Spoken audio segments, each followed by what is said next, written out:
Hello viewers, welcome to Center Circle Design. ചാനലിലെ ആദ്യ വീഡിയോയിലേക്ക് പോകുന്നതിന് മുമ്പായി ഈ ചാനൽ സബ്സ്ക്രൈബ് ചെയ്ത് തൊട്ടടുത്തുള്ള ബെല്ലൈക്കണിൽ ഓൾ എന്ന് സെലക്ട് ചെയ്യുക. ഈ വീഡിയോയിൽ ഞാൻ നിങ്ങൾക്ക് പരിചയപ്പെടുത്തുന്നത് റെവിറ്റ് ആർക്കിടെക്ചർ എന്ന 3D വിഷ്വലൈസേഷൻ സോഫ്റ്റ്വെയർ ആണ്. 3ds Max പോലെ തന്നെ 3D ഡിസൈനിങ്ങിൽ ഇമ്പോർട്ടൻ്റ് ആയ ഒരു സോഫ്റ്റ്വെയർ ആണ് റെവിറ്റ് ആർക്കിടെക്ചർ. ഓട്ടോഡെസ്ക് കമ്പനിയാണ് റെവിറ്റ് ആർക്കിടെക്ചർ ഡെവലപ്പ് ചെയ്തത്. റെവിറ്റ് ആർക്കിടെക്ചറിൻ്റെ ഏറ്റവും വലിയ സ്പെഷ്യാലിറ്റിയായി എടുത്തു പറയാനുള്ളത് ഇത് ഒരു BIM സോഫ്റ്റ്വെയർ ആണ്. BIM അഥവാ ബിൽഡിംഗ് ഇൻഫോർമേഷൻ മോഡലിംഗ്. ഇങ്ങനെ ഒരു കൺസെപ്റ്റ് കൊണ്ടുവന്നത് Georgia institute technology professor Charles M. ഈസ്റ്റ്മാനാണ്. BIM എന്ന കൺസെപ്റ്റിന് ഒരുപാട് ഫീച്ചേഴ്സ് ഉണ്ട്. അതിലെ ഇമ്പോർട്ടൻ്റ് ഫീച്ചേഴ്സായി എടുത്തു പറയാനുള്ളത് ഒരു ബിൽഡിങ്ങിൻ്റെ ലൈഫ് സൈക്കിൾ ഡെമോൺസ്ട്രേറ്റ് ചെയ്യാം. മെറ്റീരിയൽസിൻ്റെ ക്വാണ്ടിറ്റി ആൻഡ് പ്രോപ്പർട്ടീസ് ഈസി ആയിട്ട് എക്സ്ട്രാക്ട് ചെയ്യാം. ഇമ്പോർട്ടൻ്റ് ആയി എടുത്തു പറയാനുള്ളത് 3D modelling and 2D drafting elements ഒരുപോലെ കൈകാര്യം ചെയ്യാം. ഇത്രയും ഫീച്ചേഴ്സ് ഉള്ളതുകൊണ്ടാണ് റെവിറ്റ് ആർക്കിടെക്ചർ ഒരു BIM സോഫ്റ്റ്വെയറായി അറിയപ്പെടുന്നത്. നമുക്ക് പ്രോഗ്രാം സ്റ്റാർട്ട് ചെയ്യാം. ഞാനിവിടെ യൂസ് ചെയ്യുന്നത് 2018 വേർഷനിലുള്ള സോഫ്റ്റ്വെയർ ആണ്. നിങ്ങളുടെ കയ്യിൽ ഏതാണോ ലേറ്റസ്റ്റ് ആയിട്ടുള്ളത് അത് യൂസ് ചെയ്യാം. പ്രോഗ്രാം സ്റ്റാർട്ട് ചെയ്യാം. ഒന്നുകിൽ ഡബിൾ ക്ലിക്ക് ചെയ്യുക, അല്ലെങ്കിൽ ക്ലിക്ക് ചെയ്ത് റൈറ്റ് ക്ലിക്കിൽ ഓപ്പൺ എന്ന് കൊടുക്കുക. ഓപ്പൺ ചെയ്യുമ്പോൾ നമുക്ക് ഇങ്ങനെയൊരു വിൻഡോ ആയിരിക്കും കിട്ടുന്നത്. അതിൽ നമുക്ക് മുകളിലുള്ളത് നമുക്കിവിടെ 2 സെക്ഷൻസ് കാണാം. ഇവിടെ മുകളിൽ പ്രൊജക്ട്സ്, താഴെ ഫാമിലീസ്. ഇത് തമ്മിലുള്ള ഡിഫറൻസ് എന്താണെന്ന് വെച്ചാൽ ഒരു പ്രൊജക്റ്റിൻ്റെ ഒരു ചെറിയൊരു പോർഷൻ മാത്രമാണ് ഫാമിലീസ്. എന്ന് വെച്ചാൽ ഒരുപാട് ഫാമിലീസ് ചേർന്നതാണ് ഒരു പ്രൊജക്റ്റ്. ഫോർ എക്സാമ്പിൾ നമ്മളിപ്പോൾ ചെയ്യുന്നത് ഒരു ബിൽഡിങ്ങിൻ്റെ പ്രൊജക്റ്റാണെന്ന് വെച്ചാൽ ആ ബിൽഡിങ്ങിൻ്റെ വാൾസ്, വിൻഡോസ്, ഡോർസ്, റൂഫ് ഇതെല്ലാം ഓരോ ഫാമിലിയാണ്. അതുപോലെ തന്നെ നമുക്ക് എല്ലാ സോഫ്റ്റ്വെയറിനും പോലെ തന്നെ ഇതിനും ഓരോ എക്സ്റ്റൻഷൻ ഫയലുണ്ട്. പ്രൊജക്റ്റ് ഫയലിൻ്റെ എക്സ്റ്റൻഷൻ ഫയൽ .rbt ആണ്. ഫാമിലീസിന് .rfa. അതുപോലെ തന്നെ പ്രൊജക്റ്റിനും ഫാമിലീസിനും സെപ്പറേറ്റ് ടെംപ്ലേറ്റ് ഫയലുണ്ട്. അതിന് പ്രൊജക്റ്റ് ഫയലിന് .rte, ഫാമിലീസിന് .rfd. ഓക്കെ, ഇത്രയും കാര്യങ്ങളാണ് ഇതിലുള്ളത്. ഇനി നമുക്ക് ഒരു പുതിയ പ്രൊജക്റ്റ് സ്റ്റാർട്ട് ചെയ്യാം. പ്രൊജക്റ്റിൽ ന്യൂ കൊടുക്കാം. നമുക്ക് ഉള്ള ഒരു പ്രൊജക്റ്റ് ആണെന്നുണ്ടെങ്കിൽ ഓപ്പൺ കൊടുക്കും, അല്ലെങ്കിൽ ഇവിടെ തന്നെ ഡിസ്പ്ലേ ചെയ്തു വരും. റീസെൻറ്റ് ഫയൽസ് ഒക്കെ ഇവിടെ ഡിസ്പ്ലേ ചെയ്തു വരും. നമുക്ക് പുതിയൊരു പ്രൊജക്റ്റ് സ്റ്റാർട്ട് ചെയ്യാം. ന്യൂ കൊടുക്കുമ്പോൾ ഇങ്ങനെയൊരു ഡയലോഗ് ബോക്സ് നമുക്ക് കിട്ടും. അതിൽ നമുക്കിവിടെ കാണാം ടെംപ്ലേറ്റ് ഫയൽ.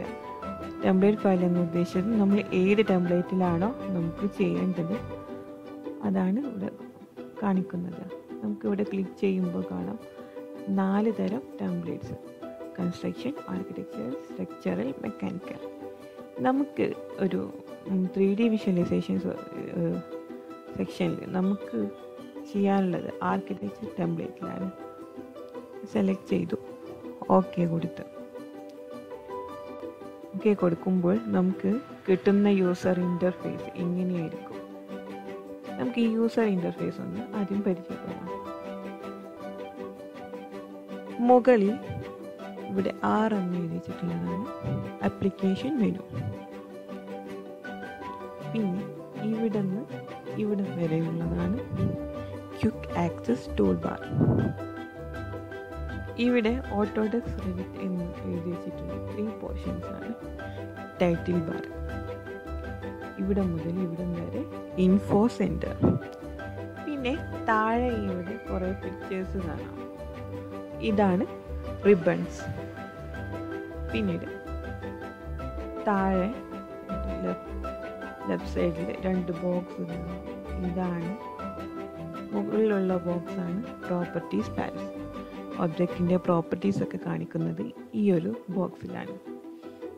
അതിൻ്റെ താഴെ ഉണ്ടാകും പ്രൊജക്റ്റ് ബ്രൗസർ.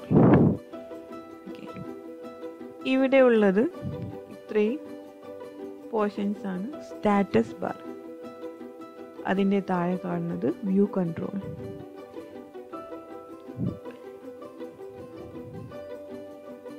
പിന്നീട് ഇതാണ് നമ്മുടെ ഡ്രോയിങ് ഏരിയ എന്ന് പറയുന്നത്. ഇവിടെയാണ് നമ്മൾ പ്രൊജക്റ്റ് ചെയ്യുന്നത്. ഓക്കെ, ഇത്രയും കാര്യങ്ങൾക്ക് മനസ്സിലാക്കണം. നമ്മൾ ഒരു പ്രൊജക്റ്റിൽ ആദ്യം ശ്രദ്ധിക്കേണ്ടത് സ്നാപ്പ് സെറ്റിങ്സ് ആണ്. സ്നാപ്പ് നിങ്ങൾക്ക് എല്ലാവർക്കും അറിയും തോന്നുന്നു. നമ്മൾ ഓട്ടോകാഡ് ഫയൽസിലൊക്കെ നമ്മൾ സ്നാപ്പ് യൂസ് ചെയ്യുന്നു. മാനേജിൽ സ്നാപ്സ് കൊടുക്കുമ്പോൾ നമുക്കിവിടെ കാണാം എൻഡ് പോയിന്റ്, മിഡ് പോയിന്റ്, ഇത്രയും നമ്മൾ ഒബ്ജക്റ്റ് ട്രാക്ക് ചെയ്യാൻ ഇത് യൂസ് ചെയ്യുന്നു. നമുക്ക് ആവശ്യമില്ലാത്തതാണെന്നുണ്ടെങ്കിൽ നമുക്ക് അൺടിക്ക് ചെയ്യാം. അതിൻ്റെ ആവശ്യമൊന്നുമില്ല, നമുക്ക് എല്ലാം ടിക്ക് ചെയ്താലും ഒരു കുഴപ്പമില്ല. ഓക്കെ കൊടുത്തു. ഓക്കെ, ഇനി നമ്മൾ ഒരു പ്രോജക്റ്റ് സ്റ്റാർട്ട് ചെയ്യുമ്പോൾ ആദ്യം നമ്മൾ ശ്രദ്ധിക്കേണ്ടത്, ആദ്യം നമ്മൾ ചെയ്യേണ്ടത് നമുക്ക് യൂണിറ്റ്സ് സെറ്റ് ചെയ്യുക. പ്രൊജക്റ്റിന് യൂണിറ്റ് സെറ്റ് ചെയ്യുക. അതിന് മാനേജിൽ പ്രൊജക്റ്റ് യൂണിറ്റ്സ് ഉണ്ട്. നമുക്ക് ഏറ്റവും സിമ്പിളായിട്ട് യൂസ് ചെയ്യുന്നത് ഷോർട്ട് കീസ് ഉപയോഗിക്കുക എന്നതാണ്. അപ്പോൾ ഇതിന് ഷോർട്ട് കീ കമാൻഡ് UN ആണ്. നമ്മൾ കമാൻഡ് കൊടുത്തതിന് ശേഷം എൻ്റർ കൊടുക്കണ്ട, ജസ്റ്റ് ടൈപ്പ് ചെയ്താൽ മതി. എൻ്റർ കൊടുക്കണ്ട. റെവിറ്റ് ആർക്കിടെക്ചർ കമാൻഡിന് ശേഷം എൻ്റർ കൊടുക്കാതിരിക്കുക, ജസ്റ്റ് ടൈപ്പ് ചെയ്താൽ മതി. ഞാനിപ്പോൾ യൂണിറ്റ്സിന് UN ജസ്റ്റ് ടൈപ്പ് ചെയ്തു. UN ഇങ്ങനെ ഒരു ഡയലോഗ് ബോക്സ് നമുക്ക് കിട്ടും. ഇതിൽ നമുക്ക് കാണാം ഡിസിപ്ലിൻ.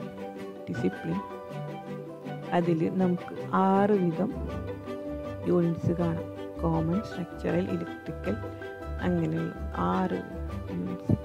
നമുക്കിപ്പോൾ യൂസ് ചെയ്യുന്നത് കോമൺ. അതുപോലെ തന്നെ നമുക്ക് യൂണിറ്റ് സെക്ഷനിൽ നമുക്ക് ലെങ്ത്, ഏരിയ, വോളിയം, ഇങ്ങനെ ഇത്രയും കാര്യങ്ങളിവിടെ കാണും. നമുക്കിപ്പോൾ താഴെയുള്ളതൊന്നും ശ്രദ്ധിക്കേണ്ട. നമുക്കിപ്പോൾ സെറ്റ് ചെയ്യാനുള്ളത് ലെങ്ത്തിൽ ഇപ്പോൾ ഫോർമാറ്റ് കാണാം. ഇവിടെ ഡീഫോൾട്ടായിട്ട് ഇവിടെ കാണാൻ MM-ലാണ് ഇതിൽ ഡീഫോൾട്ടായി കിടക്കുന്നത്. ഞാനെപ്പോഴും യൂസ് ചെയ്യാറുള്ളത് സെൻറ്റിമീറ്റേഴ്സിലാണ്. അപ്പോൾ അതിലേക്ക് കൺവേർട്ട് ചെയ്യാൻ ഇവിടെ ക്ലിക്ക് ചെയ്യുക. യൂണിറ്റ്സിൽ മില്ലിമീറ്റേഴ്സ് ഇവിടെ സ്ക്രോൾ ചെയ്യുമ്പോൾ ഇവിടെ സെൻറ്റിമീറ്റർ. ഇവിടെ വേറെ ഒന്നും നോക്കണ്ട, ജസ്റ്റ് ഓക്കെ കൊടുത്താൽ മതി. ഓക്കെ, ഇത്രയും കാര്യങ്ങളാണ് ഞാൻ നിങ്ങൾക്ക് ഈ വീഡിയോയിൽ പറഞ്ഞു തരാനുള്ളത്. ഓക്കെ, ഇത്രയും കാര്യങ്ങൾക്ക് മനസ്സിലായെന്ന് ഞാൻ പ്രതീക്ഷിക്കുന്നു. ഞാൻ ഷോർട്ടായിട്ടുള്ള വീഡിയോസാണ് ഉദ്ദേശിക്കുന്നത്. കുറച്ച് ടൂളുകൾ മാത്രം പറഞ്ഞു തന്ന് പോകുന്നതായിരിക്കും നമുക്ക് കൂടുതൽ നല്ലത്. അങ്ങനെയാകും നമുക്ക് പഠിക്കാനും എളുപ്പമായിരിക്കും. ഓക്കെ, ഈ ഒരു ഇൻട്രൊഡക്ഷൻ ട്യൂട്ടോറിയൽ നിങ്ങൾക്ക് ഇഷ്ടമായെങ്കിൽ ലൈക്ക് ചെയ്യുക, കമൻറ്റ് ചെയ്യുക, പിന്നെ നിങ്ങളുടെ ഫ്രണ്ട്സ് ആൻഡ് ഫാമിലീസിന് വേണ്ടി ഷെയർ ചെയ്യുക. കൂടാതെ ഞങ്ങളുടെ ഫേസ്ബുക്ക് പേജ് ലൈക്ക് ചെയ്യുക, ഇൻസ്റ്റാഗ്രാമിൽ ഫോളോ ചെയ്യുക. അടുത്ത ടൂളുമായി, സെക്കൻഡ് പാർട്ട് ട്യൂട്ടോറുമായി അടുത്ത വീഡിയോയിൽ കാണാം.